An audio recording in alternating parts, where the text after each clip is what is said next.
So good day, friends. This is Dr. Bob Hamilton, and you have tuned in today to the Hamilton Review, where kids and culture collide.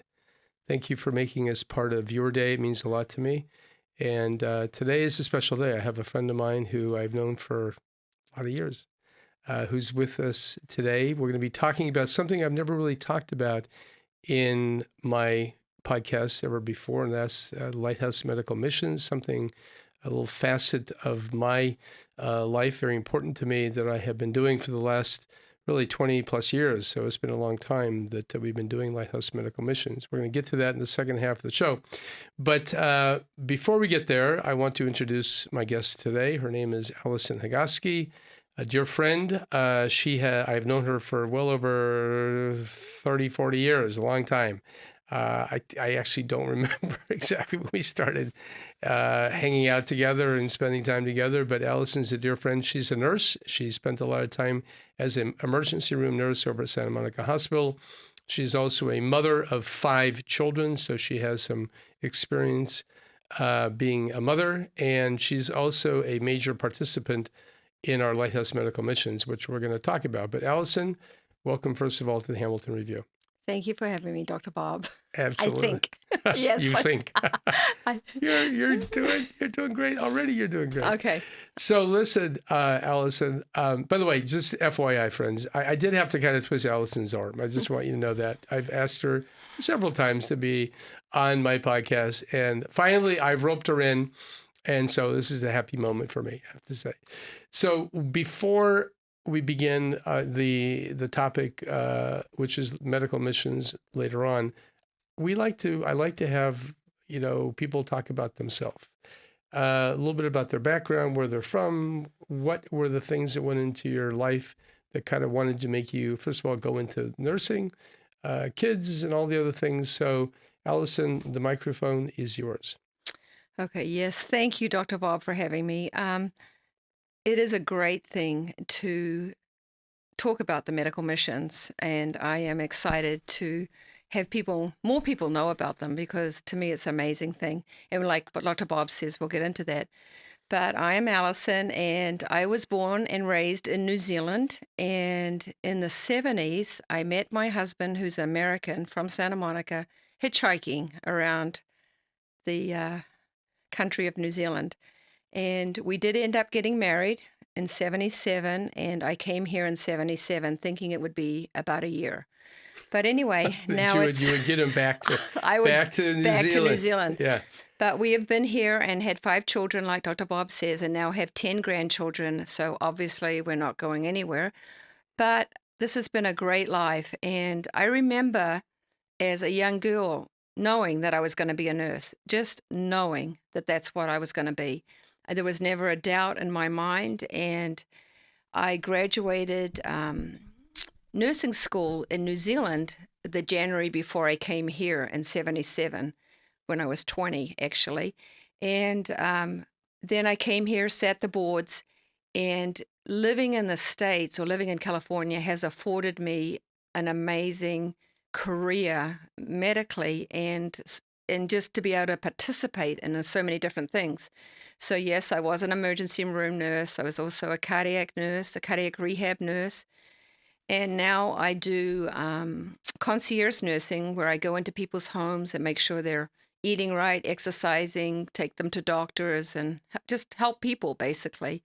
But it's been a great profession, and I have endeavored to help young people go into the medical field, because I feel like it's just such a rewarding, amazing career. As Dr. Bob, he does that too with Jean Black and other programs.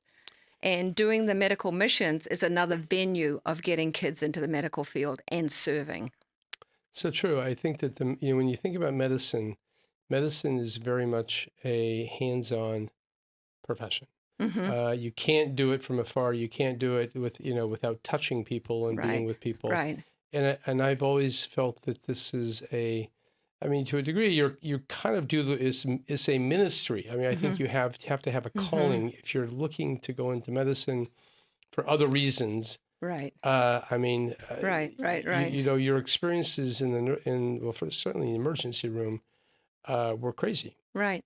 And cardiac rehab, it was a whole different field. In the emergency room, you just see people for maybe 20 minutes to 3 hours, whereas in cardiac rehab, it was over a period of 6 to 12 weeks. You get to know people because they come in. And so there was another whole getting to know people and how they adjust to illness and how you can help them with that kind of stuff. In the ER, it's the blanket and the blood sort of thing. You can help them with that kind of stuff. But there is always an avenue to help someone. And it's just an amazing profession. And then the other part that's so cool about nursing is that you can facilitate it to your lifestyle. You can be a mom. It is hard being a working mom. Don't get me wrong. It's very difficult. But it lends itself to motherhood at some level, whereas a 9-to-5 job doesn't so much do that. And that's what I loved about it also. Yeah, you can you can Yeah. tailor your hours. You Right, can work right. and not work. And a lot of the gals at the hospital really Right. don't work full time. Right. They work in very spurts, if you will. Right, right, And more and more nursing, my observation is they work a 12-hour shift and right. maybe a couple of 12-hour shifts a week, which kind of is Allows you to do that stuff yeah, and be with your kids and stuff. exactly, and Yeah. be with your kids for the majority of the time. Did you feel like your kids were left out by your working? Well, in a period of my life, I worked 12-hour shifts in the ER every weekend, and that was difficult. So I didn't have to use childcare. Yeah. So that was really hard. And yeah, it was really hard. And then I got sick and had to move from the ER into cardiac rehab because I got, a kind of an illness. And so, what it was is I got Hep A before the shot, and I got mono at the same time, so I couldn't work the 12-hour shifts. But then again, nursing facilitated a job that I could sit down in and therefore continue my career. Yeah. So that's what's so cool about it. It's No, so good. I think in nursing, like being a doctor, hmm there are a lot of things you can do. You can do Facets. administration. You can Right. do all sorts of different things. Diet, So it really, education. yeah, education. I mean, Yeah. it kind of is never ending. You can be a school nurse. You can do Right. all sorts of things. It's so cool. I do think that medicine, even though medicine is changing, the overall world of medicine Right. is beginning to become a little more corporate, in my observation.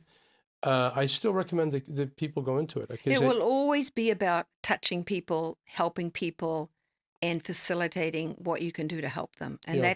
that's the bottom line. Whether it, that's like what you do, Bob. That's what Yeah. we do, and Yeah. it's wonderful, and and also certainly as a pediatrician, I get to actually see kids grow up in front of my eyes.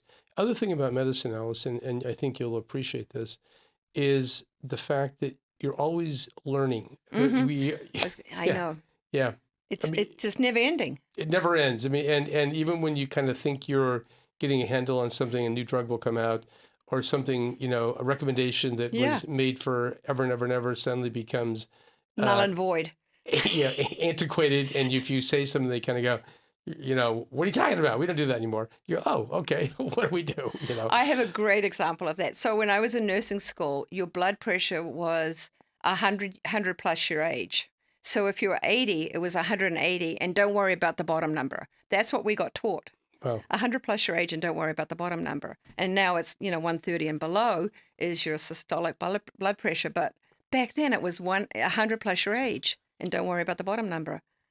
So Yeah, and so 180 is like that's kind of a big blood pressure for It an is. 80-year-old person. You're not going to live too long with but 180. that's the way Yeah. they're always learning, and it's so cool because they're learning about the body, and they're always discovering new things about the body. And we know as Christians that God made us one fearfully and wonderfully made. And Yeah. it's not really a surprise to us that they're learning something that they didn't already know, but Yeah. it's so cool. It just, Well, to me, it makes me think about God more and more. It actually does too. Yeah. And I've kind of mentioned this before on my show. People looked at me when they said you're going to go into medicine or you're going to become an atheist when you go into medicine. I go, well, what do you mean by that? Yeah. And because medicine's all science. I go, well, okay, let's see what happens. Well, I will tell you that the complexity of the human body, the fact that we have DNA in every cell except our red cells, is mind-boggling. Yeah. I mean, it's just incredible. All this information kind of wrapped up in our nucleus of our cells. And the complexity of human beings and human life in general never ceases to amaze me. And so I haven't gotten to the point where I've kind of thrown God out. I've actually kind of become more in awe as we learn more. So I'm not actually, I think as we get more sophisticated in our abilities to dissect things and look at things and, electron microscopes and all the different, we're looking now, we've now elucidated the entire genetic code, which is amazing. Amen. And as we begin to really look at that and really figure that out, I think we'll continue to be in awe, and it does kind of beg the question: how did this all happen? It does beg the question: how does this all happen out of nothing? Which is what the evolutionists and the atheists say, that there is no God and there was no purpose, and the whole universe is meaningless. I kind of go, well, I don't know. From my perspective, it looks pretty darn, just the fact that human beings exist. And we can have conversations, that we have brains, and we're visualizing things, tasting things, seeing things, hearing things. That to me is a miracle. And of course, on my end of the line, I get to see babies born. It's a miracle. And that is incredible miracle. Every time you see one, it just blows my mind. Every time I see Every one. time. Yeah. Every time. Well, what about what they're finding about the gut? They used to take out large portions of your gut thinking, oh, you don't need it. You have, over 3 feet, so don't worry about it. But now every part of that is precious. You better believe it. Yeah. But they used to do that, Bob. Remember that? They just used to go in and just, we don't need that. Now it's all precious. And so what else are we missing? We're missing a lot. I know. And that's what I think. It's exciting to know that they know now what they've missed, because it's happened in our generation. So the doctors that were trained 40 years ago are now seeing that what they were taught were maybe a little off, or there's more to know. But back then, they just thought they kind of knew it all in a lot of ways, Bob. Don't you think? I think that, there are people who certainly gave that impression that they knew it all. Yeah. But now there is so much science out there and so much new stuff. Every other week or month, there's something new. And it's coming a lot faster than it used to. It seems like it. Would you agree? I think it is. I think that we're getting better at diagnosing, getting better at figuring things out. Unfortunately, our ability to treat continues to be limited. There are things that elude. For sure. But I think about in pediatrics, like leukemia, for example. Oh, yeah. In days gone by, acute lymphocytic leukemia, or ALL, as it's known, was a death sentence. Today, 95% of those kids are completely, they're healed, really. They go on, they get over it, they get through it, and they go on to productive life, having children and the whole thing. So, this is, even in my own lifetime, I've seen so many beautiful changes. We're certainly going through, I think, when I think about the current COVID pandemic, the world is going through, we're all getting a course in virology. Right. And which is good. I think that's good. Yeah. I think more people should know about medicine and what makes things, produce and mass produce. And they're going a little crazy for sure, but as long as we keep it in perspective. Yeah. I think it's good that people know about this stuff. And I think people are definitely, this has been a time where people have, in fact, they have, what can I say? They have become much more aware of medical issues because of COVID. Challenge the doctors. They're challenging the doctors. Oh yeah, for sure. Well, that's always happening. That and Google. No, Google is challenging. Google, yes. Yeah. Google, yes. Although Dr. Google needs, oh my gosh, usually leads people down the wrong pathway. Yeah. Okay, listen, Alison, we're going to stop for 1 second. We're going to take a quick break here. We're coming back. When we get back, we're going to talk about Lighthouse Medical Missions and your involvement. Okay. So friends, don't go away. We'll be right back in 1 minute. The Hamilton Review podcast is brought to you by Hamilton Babies, 9 kid-friendly products designed for the little loves in your life. Find them at hamiltonbabies.com or amazon.com. Also consider Dr. Hamilton's recently published book, 7 Secrets of the Newborn, available at Barnes & Noble, your local independent bookstore, and amazon.com.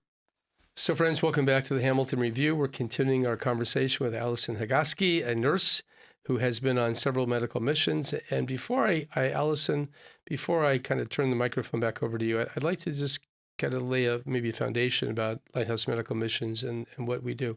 This is something I've never talked about, I realize, in my podcast.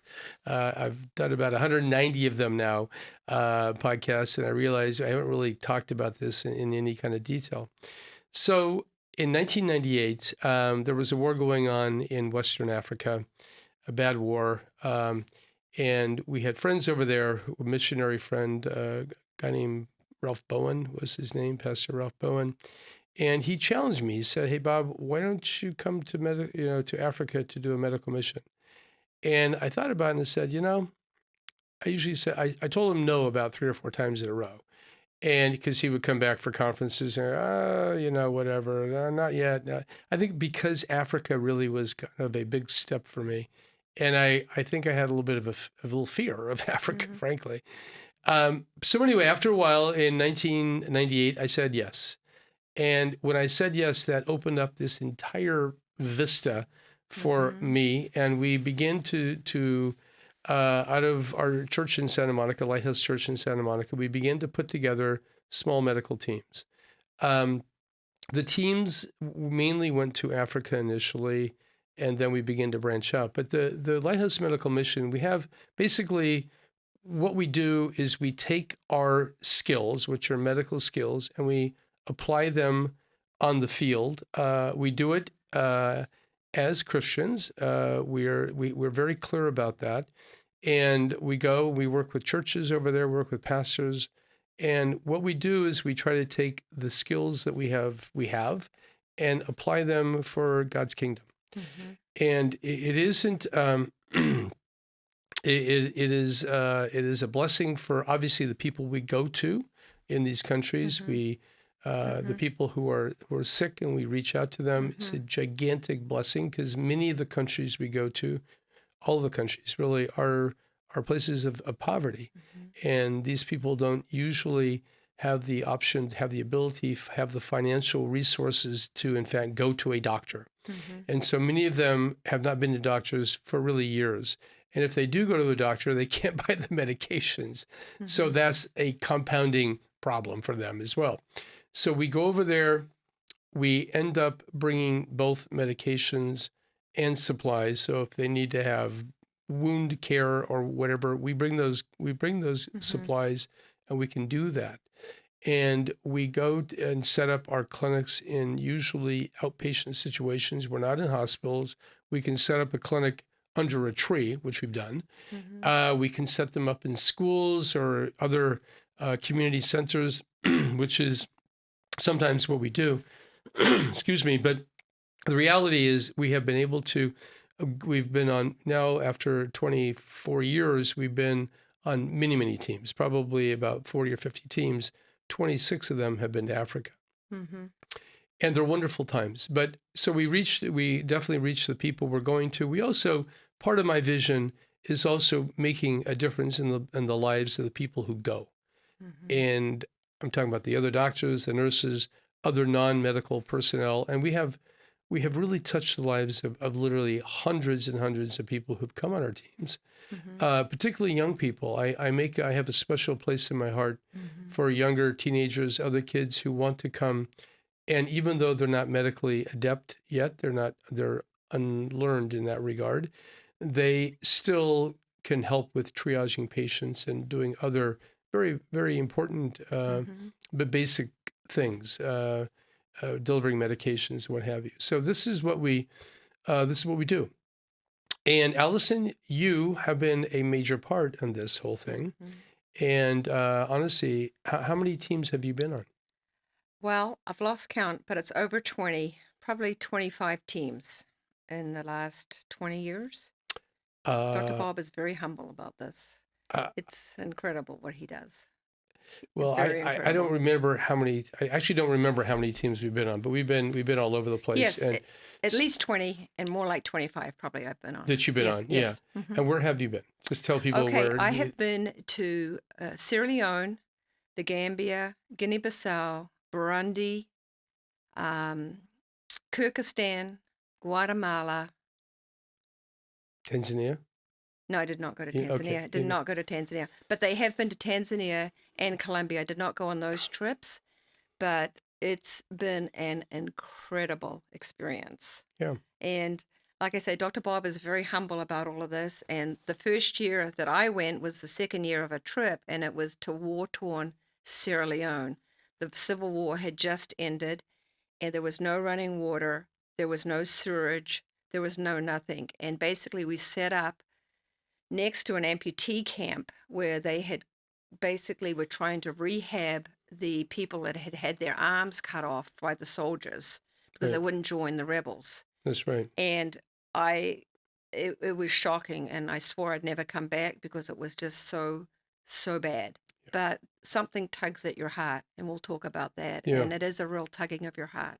So just as a little backdrop, that situation with the amputees, one of the things that the rebels did in Sierra Leone, it was a wicked war. It was a horrible civil war. 10 years. Is they would, to intimidate populations, they would go into a village and they would cut off the arms of people, arms and legs. And the idea was saying, you either join us, or if you push back with us against us at all, here's what we're going to do to your people. And they would literally not kill them, but No. maim them forever. And I'll never forget that one little girl who was probably less than 2 years of age. They had chopped off her arms. And I just could not believe the cruelty of these individuals who actually do that to a innocent child. So, no, that was one of my most difficult teams. So what I couldn't believe is that this was like 99, 2000, and this was happening in my lifetime. I mean, you read about this kind of stuff in history books, but you don't really think it's going on in the world. And when you know it's going on and you know there's an avenue to help directly, it kind of gives you this like, my gosh, how can I not go? Or Yeah. how can I help?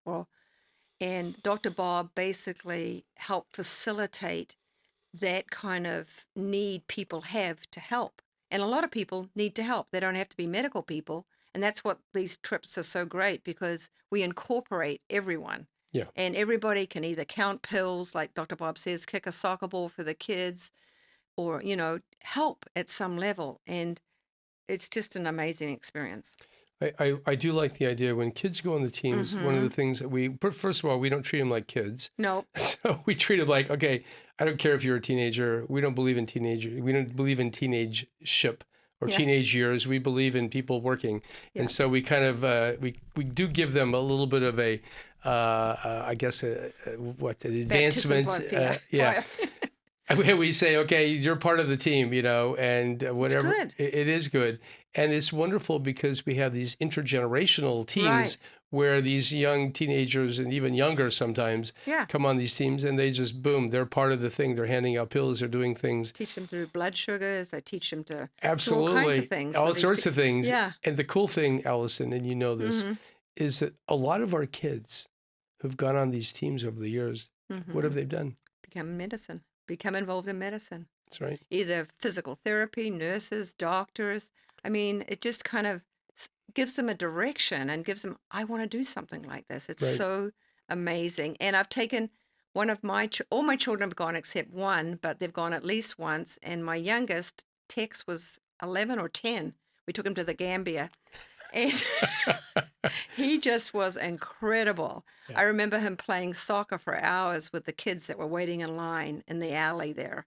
And you can take your kids, I always used to say, I'm going to teach my kids to serve at whatever level. And it can really transform. And this is something that's kind of a watershed moment, not only in your life, but their life. They will always reflect back, I know, without a doubt, of that trip to Africa, whether it be just getting there, or the actual trip, or the bus Dr. Bob has gotten us to ride on, or whatever, or how sick you got because you ate the food, or whatever. Yeah. But there's always this huge memory of these trips, and it's an amazing thing to be a part of, Dr. Bob. Yeah. I really feel a privilege to do this, and I mean that from the bottom of my heart.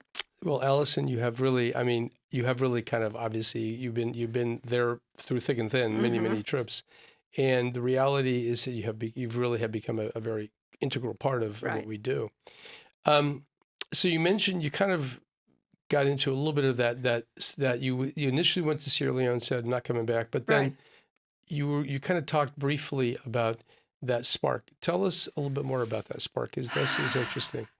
Yes, because like I said, I was a working mom and I did have small children, and my husband did have his own business, and we weren't real financially secure. So it was always a hardship to go to Africa because I'd use my vacation time.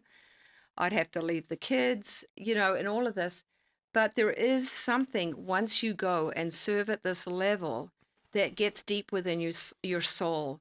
And I remember being in Sierra Leone at a church service singing Amazing Grace on the 200-year anniversary of when the English freed the slaves from Sierra Leone, and holding a baby in that church service that they threw overboard. That's what they threw overboard on the slave ships. And just that privilege to connect with humanity at that level is, to me, remarkable, because people will often ask me, "Oh, you went to Africa. Did you go on a safari?" Well, no, that's the last thing I want to do, actually, because it's like you just want to get out of there after the mission's over. But it's like you get to know these people Yeah. at such a level, and I have relationships to this day to my first interpreters there. I still have relationships with the woman that was my first interpreter in the triage clinic back in 2000. Amazing. And they're now pastoring in France. They have kids in medical school. But it's just like this depth of humanity that is very rare to find in life. Yeah. And that's what drives me, I think, the most, Bob. Yeah, I do think that, people, I do think that human aspect of the whole Right. thing is so powerful. And listen, friends, listening today, we know hundreds of people in Africa, Right. hundreds, friends of ours who have worked with us, the pastors over there, their families, their children. Mhm. And over the years, we've really developed quite a network. But one of the things that we get to see is we get to see real life in Africa. Mhm. It isn't like you're traveling in an air-conditioned bus, floating above the crowds. Mm-mm. You are right there in the middle of the crowds. You're with these people day after day after day, and it's profound. It is. I remember this one trip. Dr. Bob comes over to me and she goes, "I met this person. We're going to Kyrgyzstan, Alison." I said, "Well, where's Kyrgyzstan?" And so I don't actually look at the map. I go, "Oh, that sounds cool." So we'll go to some orphanages in Kyrgyzstan. And so lo and behold, that's what we end up doing. So we go to these orphanages, and it looks like you've stepped back into Dickens times. They're like 3-story buildings with kids screaming out the windows as we walk in, and the playground is broken. It's desolate, but there's kids around. And to me, it just reminded me of Dickens. And these orphanages are full of cerebral palsy kids Yep. that have been damaged through birth. Mm-hmm. Nothing was wrong with them until they got forced, through bad, basically labor practices in Kyrgyzstan. So there's rows upon rows of these children that are cerebral palsy, which is mildly paralyzed, but their brains are pretty good. And I walked in there and I went, "Oh my gosh, I can't take care. This is just too much. These children are too much."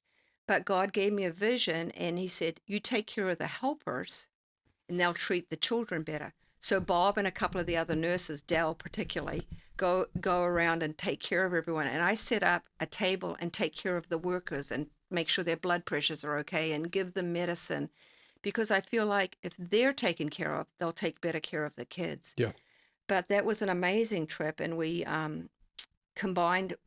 collaborated with a PT group from Switzerland. Yes. Were they Switzerland? Yeah. Mm-hmm. And they were teaching the villagers how to do physical therapy on these kids. And to me, that was very profound. And Kyrgyzstan was an amazing country, and it was an amazing experience. Yeah. But this is what I'm talking about. If you just open your heart to say yes for a week of your life, it transforms it, and it opens up these avenues that you just don't know. You just don't know they're there, and you can make a difference. And I know we made a difference in Kyrgyzstan, just like in Africa and Burundi and all around that. This idea of service that you're kind of referring to, the Bible says that Christ came to serve. Mm-hmm. And we call ourselves Christians. What does that mean? It means that we're trying to emulate the life of the person Christ on this earth. That's who we're supposed to be, and bring light and hope and life to the world. One of the things that I find is that when you go to these countries, you kind of forget about yourself a little bit. You don't have time to really worry about all the stuff. You kind of, I jokingly say when I come back to America is right about, we oftentimes travel in March, early April, and we come back, we have to pay our taxes, April 15th, of course. And I always come back and say, jokingly that, I can't complain about paying my taxes because I come back and I go, America is a great place to live. Okay. Those of you who have not been to Africa, well, you'll understand that. But the reality is you get out of yourself. You don't have time to, you kind of allow yourself this opportunity to really serve and look at other people and bless other people. It's unbelievably rewarding to do that. And on that, I wrote something after my last mission. We went to Guatemala just this past October. And can I read that now? Sure. Okay, Yeah, I'm going to absolutely. read this right now. Okay, so it's called, I wrote it in October. It was to Dr. Bob after the trip. Sometimes I do this. It's called Revelations on Medical Missions. Praise God for a man of amazing vision, tenacity, grace, and wisdom, Dr. Bob. He has opened the door for people to participate in a truly unique opportunity. These trips of service allow an individual to give and become 100% or more, if possible, selfless. It's an incredible feeling, contrary to what your mind tells you. From the moment you arrive at the airport to check in as a group, somewhat chaos. The plane trips, the bus trips that often don't agree with you and your likes, but now you know you're part of the team, a team that must go on and serve and flourish. The team becomes, if you allow it, your focus, your concern, and your joy. Getting to places, getting fed, helping with all that we see or come in contact with, getting sleep, staying well, experiencing the country and the people you are with. It's all about the team. You are lost within it, yet a vital part of it. The bonds formed through it all, friendships that endure through the memories and experience. Oh, what a marvelous mystery these missions are. God is so good, and these trips will define your purpose if you allow it. It's beautiful. Yeah, that's it. And that to me is a summary of the privilege of going on these trips. And I do really, truly believe that God has used you, Bob, in a mighty way. And I want a lot of people to experience this. And it's an amazing opportunity. And I thank you. Well, thank you, Alison. I have to say that Alison does play a really key part in this whole thing in terms of the organization, the nursing, and everything else. And she kind of is my triage person. Alison oftentimes goes out into the crowd and finds the sickest ones, the ones who really need to be looked at. Sometimes we have people who are, I guess we call them looky-loos. They come because we're there, to get a soccer ball or whatever we give, the toys we give to the kids, which is fine. But Alison goes out and finds the kids who really need to be looked at, and the people who need to be looked at. And we've had a situation where really, really sick people show up our clinics. We've had people actually die in our clinics, which is crazy, but it does occasionally happen. But anyway, yes, Alison. I was going to say that there's a huge network of people. Well, it's not actually huge. It's very small that support Dr. Bob and us in this too. And it's the groundwork of Dal and Andrea and the packing and the organization that goes beyond this.